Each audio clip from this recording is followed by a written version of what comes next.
Hello friends, स्वागत है आप सभी लोगों का आपके अपने यूट्यूब चैनल एग्जाम हिंट्स में। आज की इस वीडियो में हम देखेंगे BSc third year fifth semester subject botany की unit number 5 plant development movement dormancy and responses की वीडियो नंबर 2। आज की इस वीडियो में हम बहुत ही महत्वपूर्ण टॉपिक के बारे में चर्चा करेंगे जो कि है oxygen and its physiological role. यह क्वेश्चन आपसे प्रतिवर्ष पूछा जाता है 7 नंबर या फिर 10 नंबर के क्वेश्चन में। तो यह प्रश्न आपकी परीक्षा की दृष्टि से बेहद ही महत्वपूर्ण है। तो अगर आप हमारे चैनल पे फर्स्ट टाइम विजिट कर रहे हैं और अगर अभी तक आपने हमारे चैनल को सब्सक्राइब नहीं किया है तो चैनल को जरूर से जरूर सब्सक्राइब कर लें तथा बेल आइकन को प्रेस करना ना भूलें। तो चलिए आज की इस वीडियो को बिना किसी देरी के शुरू करते हैं। तो सबसे पहले हम यह जानने का प्रयास करते हैं कि ऑक्सीजन हार्मोन क्या होता है तथा इसकी खोज किसने की थी। तो हेडिंग डाल लेंगे आप लोग ऑक्सीजन।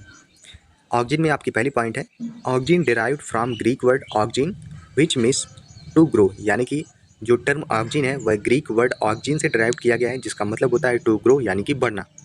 इसमें अगली पॉइंट है auxin are the growth regulating organic compounds mainly produced by the growing apices tip of the stem and roots, यानी कि ऑक्सीजन एक ग्रोथ रेगुलेटिंग ऑर्गेनिक कंपाउंड होता है जो कि स्टेम और रूट की ग्रोइंग एपिसेज यानी कि स्टेम और रूट की टिप से प्रोड्यूस होता है।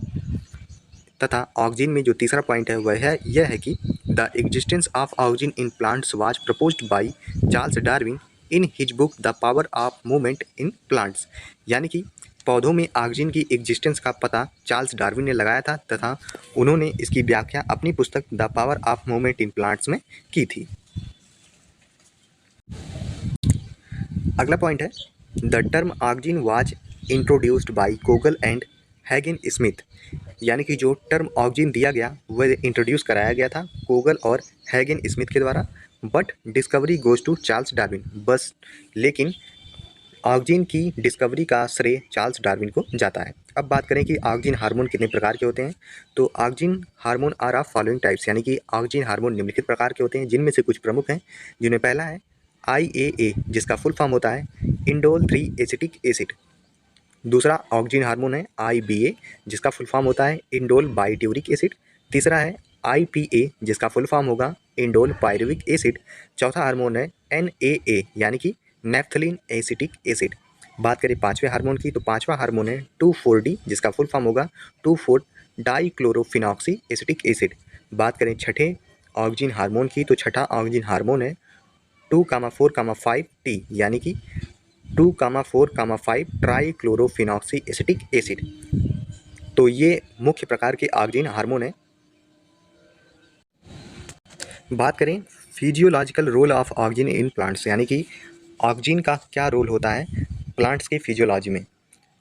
तो there are following physiological role takes place by oxygen, यानी कि ऑक्सीजन की वजह से प्लांट्स में निम्नलिखित फिजियोलॉजिकल रोल होते हैं जिनमें पहला और सबसे महत्वपूर्ण है cell elongation. The primary chief function of oxygen in plants to stimulate the cell elongation in the shoot by the application of oxygen, so the growth of cell increase and cell elongates, यानी कि oxygen का जो सबसे महत्वपूर्ण काम है वह होता है प्लांट्स में सेल इलांगेशन को स्टिमुलेट करना सूट में, जिससे कि सेल इंक्रीज होती है तथा सेल साइज में लंबी होती है। तो पहला महत्वपूर्ण काम है ऑक्सीजन का सेल को इलांगेशन कराना। बात करें दूसरे फिजियोलॉजिकल रोल ऑफ ऑक्सीजन की तो दूसरा महत्वपूर्ण रोल है एपिकल डोमिनेंस। तो चलिए जानते हैं एपिकल डोमिनेंस क्या होता है। तो by the effect of apical bud growth of lateral bud suppressed that is called apical dominance. It is commonly found in vascular plants, यानी कि जब कोई प्लांट बड़ा होता है तो उसमें एपिकल बड की ग्रोथ के कारण जो उसमें लैटरल बड निकलती हैं वो सप्रेस्ड होती हैं, दब जाती हैं, जिसे कि एपिकल डोमिनेंस कहते हैं और यह सामान्यतः वैस्कुलर प्लांट्स में पाया जाता है।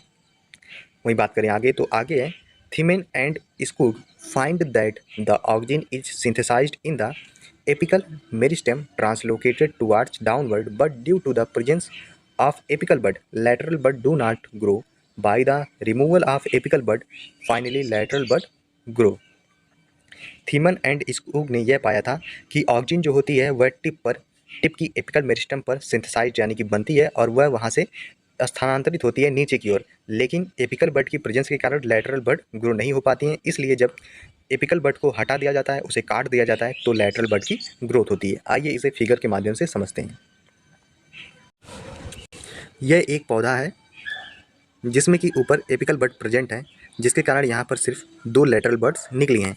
लेकिन जब हम इसी एपिकल बड को यहाँ से रिमूव कर देते हैं तो एपिकल बड के रिमूव करने के कारण यहाँ पर ढेर सारी लेटरल बड का फॉर्मेशन हो जाता है। तो यही एपिकल डोमिनेंस है, जिसमें एपिकल बड के प्रेजेंट होने के कारण लेटरल बड जो होती हैं वह सप्रेस्ड हो जाती हैं, जिनके कारण इनकी ग्रोथ नहीं हो पाती है। तो इसी को एपिकल डोमिनेंस कहते हैं। बात करें तीसरे फिजियोलॉजिकल रोल की, तो तीसरा फिजियोलॉजिकल रोल है flower initiation.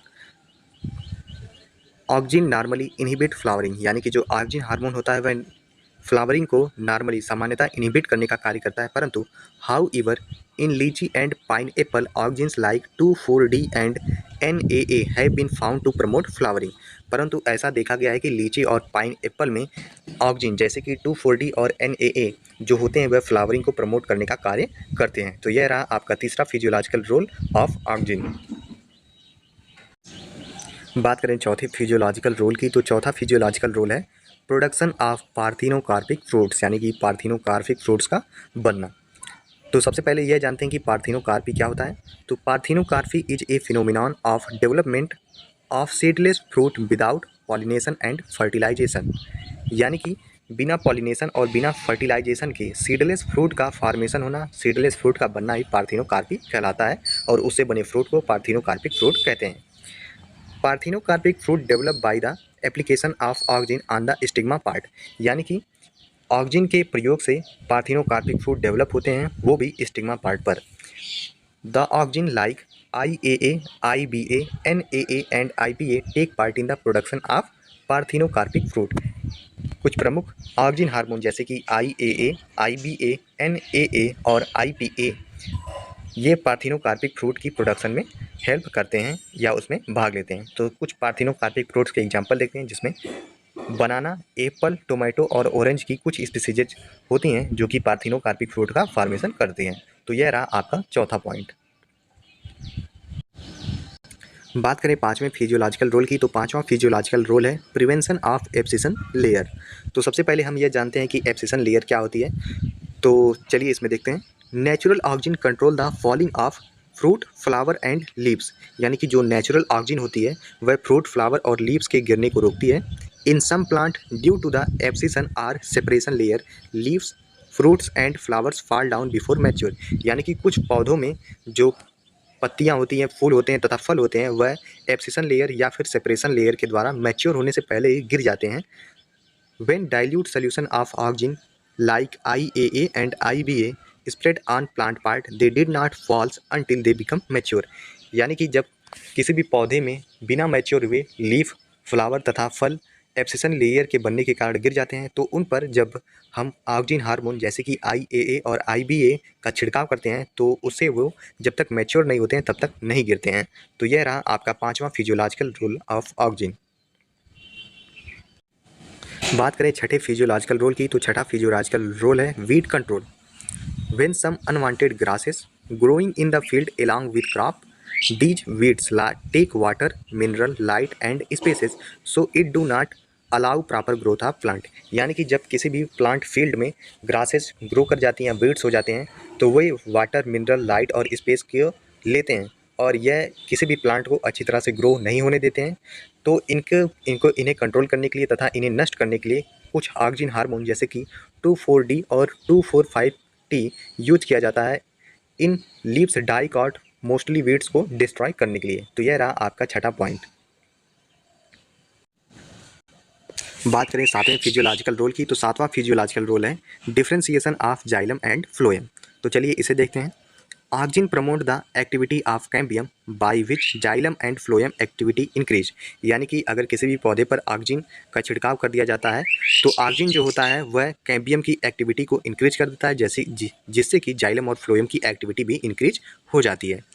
There are auxin take in part during secondary growth for the activity of cambium, तथा जब जाइलम और फ्लोएम की एक्टिविटी इंक्रीज हो जाती है तो उससे कैम्बियम की एक्टिविटी इंक्रीज होने के कारण जो पौधा होता है वह अपनी सेकेंडरी ग्रोथ यानी कि मोटाई में वृद्धि करता है। तो यह रहा आपका सातवां पॉइंट।